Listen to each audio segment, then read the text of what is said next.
Olá pessoal, tudo bom?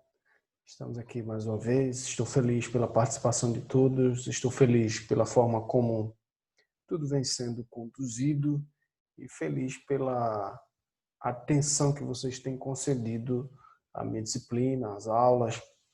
A minha não, né? A disciplina que nós estamos aqui estudando e falando um pouco. Estou muito feliz com o retorno de vocês, tá? Muito feliz também pelo respaldo que vocês têm dado com relação às atividades que nós sempre deixamos, pela disponibilidade, enfim. Obrigado mesmo, eu só agradeço, tá bom? Mas precisamos continuar. Ainda de forma mais concisa, tentarei ser breve, porque temos mais 4 capítulos, tá? Essa é a nossa terceira aula, nosso terceiro momento.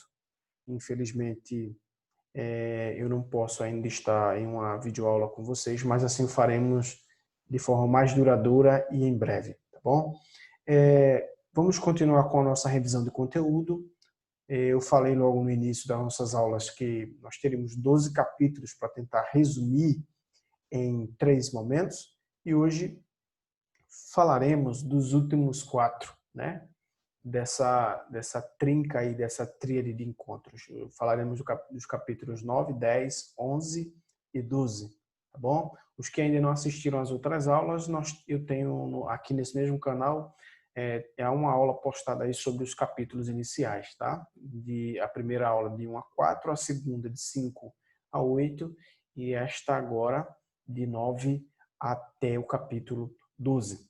Como já se tornou algo comum, tá? Antes de iniciarmos a revisão do conteúdo, eu gostaria de deixar uma frase para vocês, mas todas as frases que eu trouxe até agora, elas são filosóficas, mas voltadas para o âmbito educacional, tá bom? A frase de hoje é de Sócrates. E Sócrates aqui ele traz a seguinte expressão, tá? Eu não posso ensinar nada a ninguém, eu só posso fazê-lo pensar. Na minha vida, eu nunca vi nada mais fantástico do que você deixar ou permitir que alguém duvide de algo. Gente, a pessoa vai para casa pensando e enquanto ela não consegue desenvolver em si uma resposta, oh, que martírio! Martírio, martírio, martírio. E a filosofia, essa frase junto com as outras, talvez tenha um sentido todo especial nesse contexto, porque é muita responsabilidade ensinar a alguém. Mas instigar a pessoa não nos promove peso algum, tá? Não temos responsabilidade, em tese, com nada, não temos responsabilidade com o certo e com o errado, porque o ato de fazer alguém pensar vai incluir a pessoa desenvolver em si as suas próprias respostas. Eu não posso ensinar nada. Isso era muito próprio da ironia e da maiútica de Sócrates. Mas eu posso fazê-lo pensar. Tá? Gente, de forma muito rápida e muito concisa, né? Sistemática, o capítulo 9 ele fala sobre o trabalho. Visão histórica do trabalho apresentado no capítulo 9 é que nós já nascemos com ou tendenciados a trabalhar, tá? Muito pelo que aconteceu no início da nossa era, até que o livro tem apresentado diversas vezes um viés religioso em algumas interpretações, e nesta do trabalho também não é diferente. Observemos que, de acordo, até como o capítulo anterior falou sobre a linguagem, a primeira linguagem é a linguagem adâmica, aqui também o capítulo coloca o trabalho em sua visão histórica como uma consequência do que aconteceu lá no Éden. O homem peca e aí a designação divina para o homem é: a partir de agora você vai trabalhar, e como comprovação, como gratidão deste trabalho que eu estou lhe concedendo, da força empregada, porque outrora o homem não exercia, não necessitava exercer essa força para o seu sustento, mas agora sim, tá? Então, como prova disso, você vai devolver uma parte para mim, mas aí já entra em outras situações. Então, o trabalho vem sendo desenvolvido e empregado ao homem a partir desta primeira visão, tá? Obviamente, algumas ideias sucederam essa primeira visão, houve evoluções com relação a princípios trabalhistas, alguns termos criados principalmente por Karl Marx, tá? Mas a ideia do trabalho em si, apresentada no capítulo depois dessa visão histórica, ela vem trazer a ideia de alienação, que é um termo muito forte. É quando a pessoa está tão sujeita ao trabalho é que parece que no trabalho não é a pessoa que está em casa, ou a pessoa de casa não é a pessoa que se comporta no trabalho. A pessoa está tão alheia a si mesmo que ela acaba por produzir algo, ou fazer, ou permitir-se fazer parte de uma linha de produção onde ela se equipara ao objeto produzido. Ela, exemplo, tá? Nós temos, me permitam, eu tenho aqui essa caneta agora mesmo. Pouco importa para mim quem fez essa caneta, mas essa caneta foi uma pessoa que fez. Essa pessoa foi essa pessoa tendencialmente é um ser humano, mas a pessoa que fez isso aqui é importante para alguém. É uma pessoa que nutre sentimentos por alguém, é uma pessoa em que alguém tem algum sentimento nutrido por essa pessoa, mas se vocês observarem bem, esta pessoa é uma pessoa inclusa na linha de produção do produto. A mim, importa agora que a caneta escreva. Eu não costumo pensar muito em quem fez a caneta. E isso acontece, às vezes, com o próprio indivíduo que produz o serviço. Ele acaba achando que o serviço é mais importante que ele, que a sua colaboração, que a ação em fazer ou criar um objeto é mais importante que a sua existência. E aí ela torna alguém alheio a si. Tá? Ela se aliena, ela se equipara ao seu trabalho, tá? E aquele produto, eu não diria em termos de utilidade, mas psicologicamente falando, tem tanta utilidade quanto, ok? Algumas pessoas, e a filosofia também surge nessa perspectiva de, depois de algumas mudanças trabalhistas, eu já falei sobre isso aqui também em aulas passadas, essa questão das mudanças trabalhistas que aconteceram principalmente depois de algumas revoluções trabalhistas de Vargas até a Constituição de 88, em que houve a concessão de mais direitos para o trabalhador, tá? E aí agora é associado à ideia de que o meu tempo livre, eu preciso de fato, eu preciso de um tempo livre, ou esse tempo livre é associado a desemprego? Tá? A filosofia contrapõe um pouco a essa ideia, porque tempo é sinônimo de dinheiro. Então, se você tem dinheiro, muito dinheiro, tendencialmente você terá mais tempo. Uma prova disso é que as primeiras filosofias produzidas eram por pessoas ricas, porque à época os que não pertenciam à classe burguesa necessitavam trabalhar. Então, se você trabalha, você não tem tempo para pensar, porque você vai estar com a mente ocupada justamente nesse fator da linha de produção. Mas se eu não trabalho, eu tenho tempo. Então, se eu tenho tempo, eu penso. Se eu penso, eu tenho a probabilidade de desenvolver novas ideias.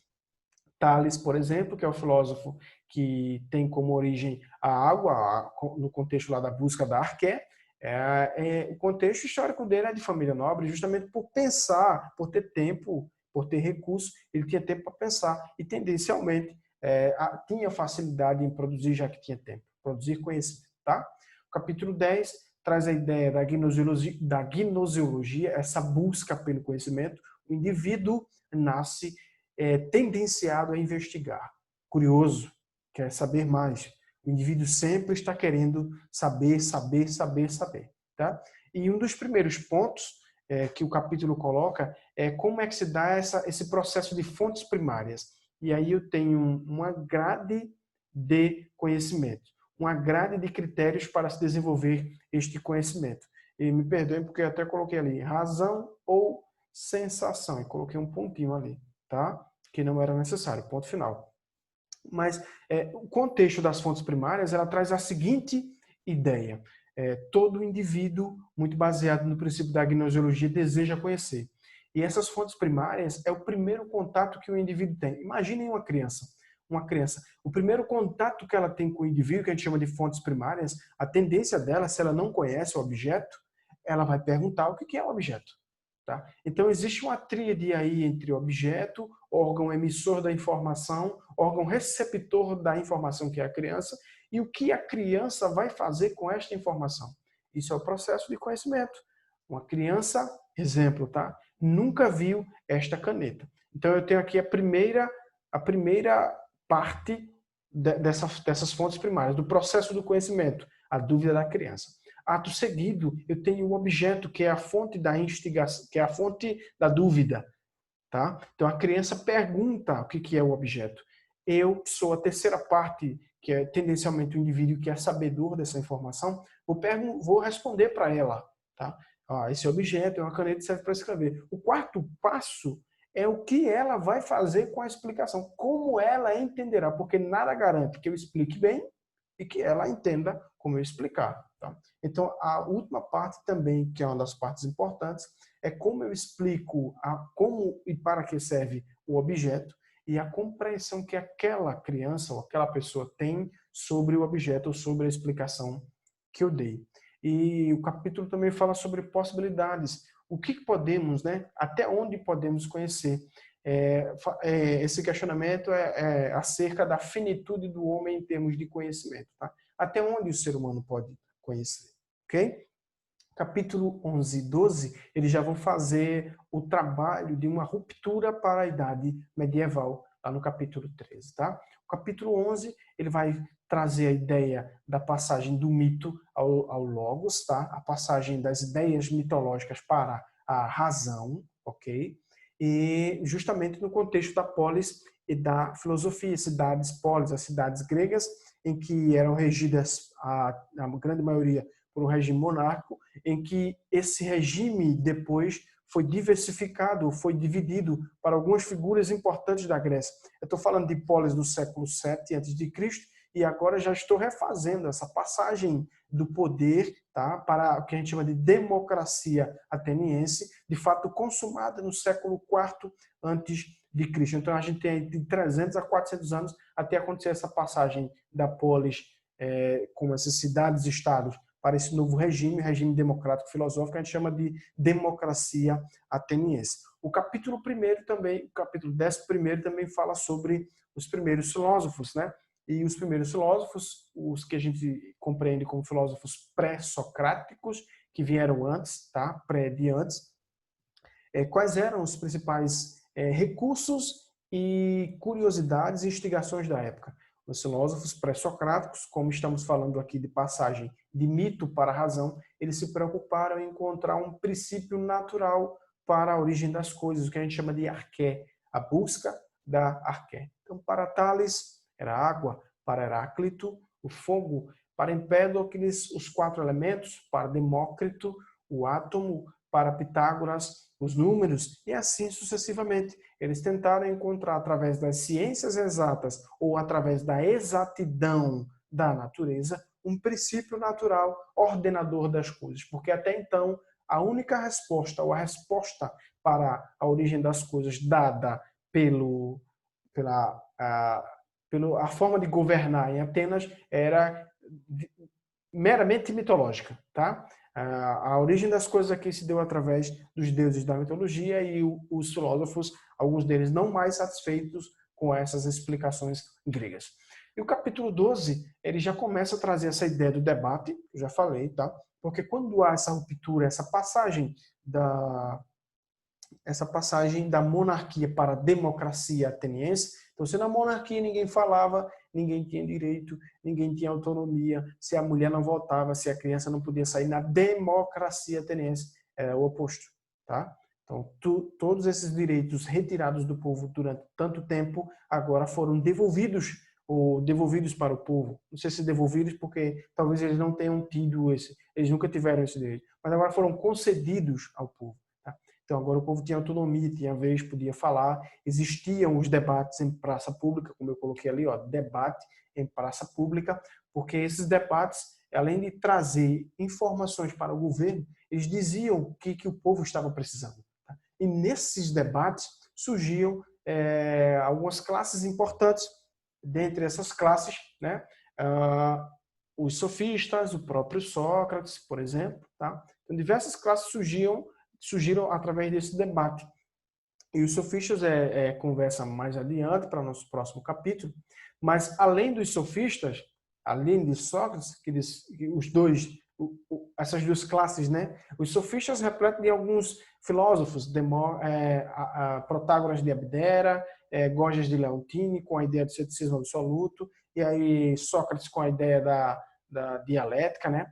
Ali em o método dialógico, né? Ironia e maiêutica, até que eu já falei sobre isso aqui, tá? Não preciso me ater tanto a isso.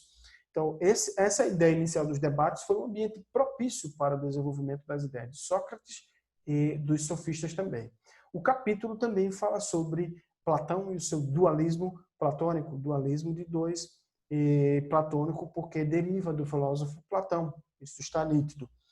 Mas a ideia do dualismo é que para Platão, ele não concede o princípio da criação humana atribuído que no ser humano existe a tríade, né, de corpo, alma e espírito. Dualismo vem de dois, e para Platão, nós somos formados por corpo e alma, e que existe o mundo sensível e o mundo inteligível. O mundo sensível é este mundo, eu diria mundo físico, tá? O mundo que eu consigo sentir através dos sentidos, os 5 sentidos, tato, olfato, paladar, visão, audição. Então, e esse mundo, segundo Platão, um mundo sensível, tá? É o mundo onde, quando o indivíduo morre, o corpo fica. E para onde vai a alma, professor? A alma, segundo Platão, através do dualismo, vai para o mundo ideal, que ele chama de mundo perfeito, um mundo inteligível. O mundo sensível, o mundo em que eu consigo ficar e perceber através dos sentidos, tá? E o mundo ideal, o mundo inteligível, seria o mundo em que residem todas as almas. Para Platão, por ser dualista, ele acredita em que essa alma, com o tempo, depois dessa separação do corpo, através da morte, até que existe um diálogo socrático, vocês já falaram sobre ele, o Fédon, né? Que fala justamente sobre a separação de corpo e alma, traz a ideia do processo de volta desta alma, do mundo inteligível para o mundo sensível.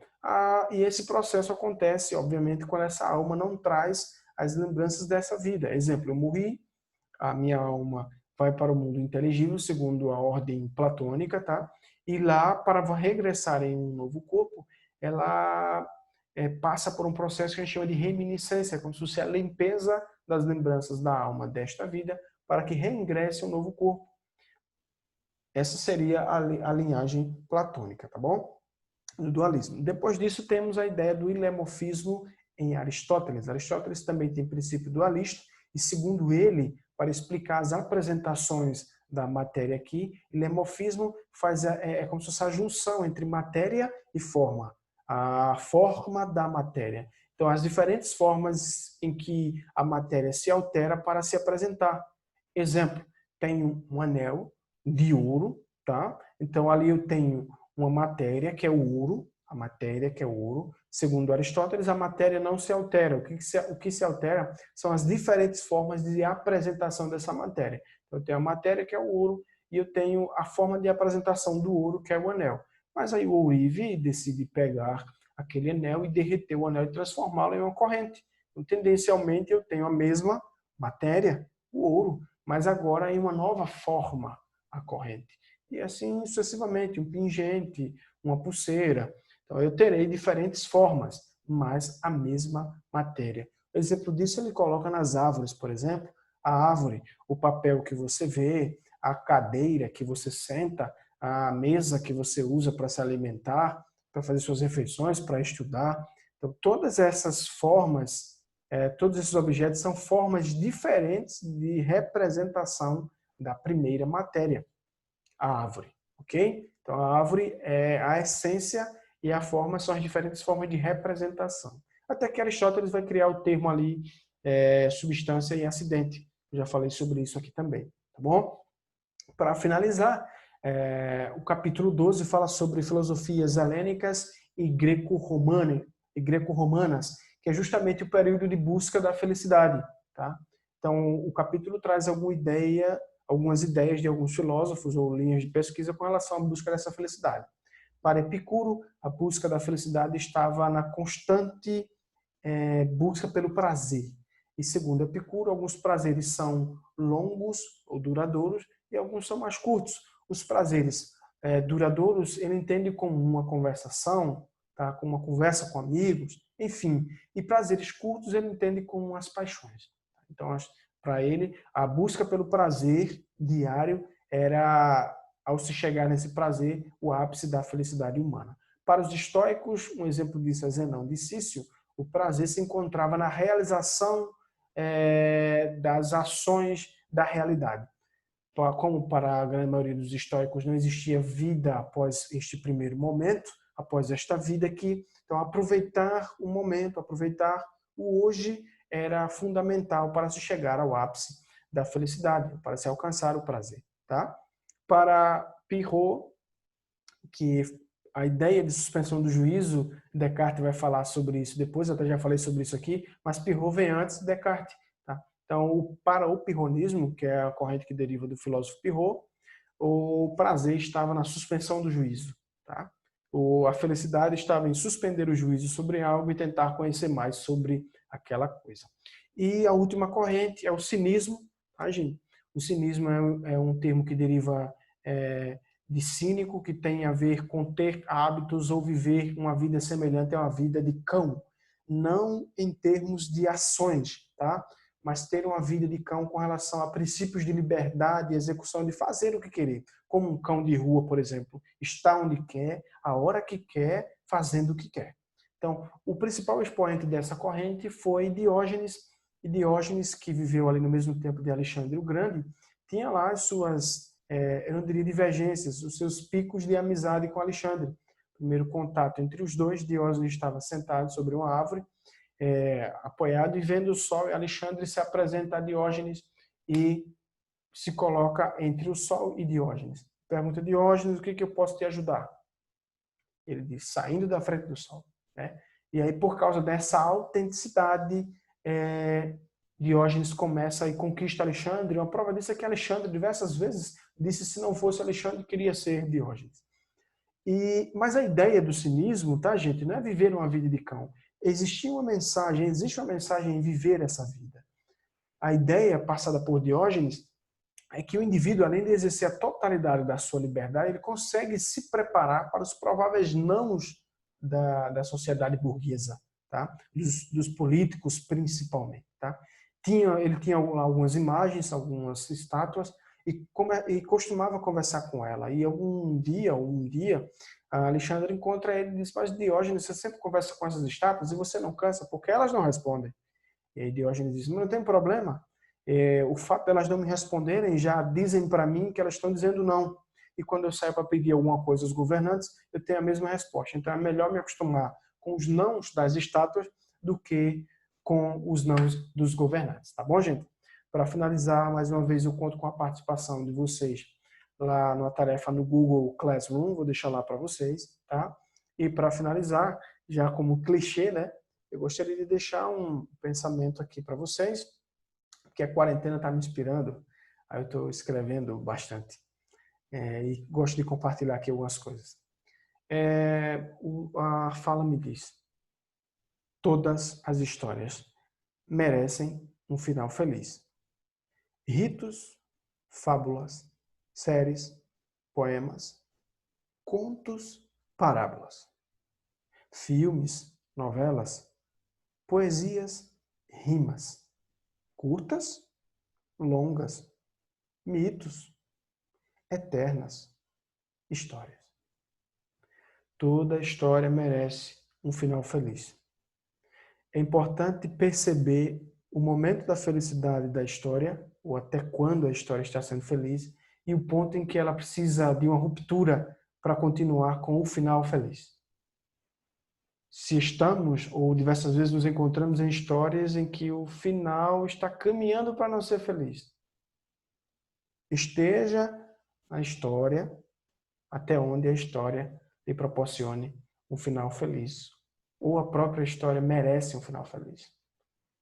Um grande abraço e até a próxima, né? E conto com a participação de todos vocês, tá bom? Um abraço.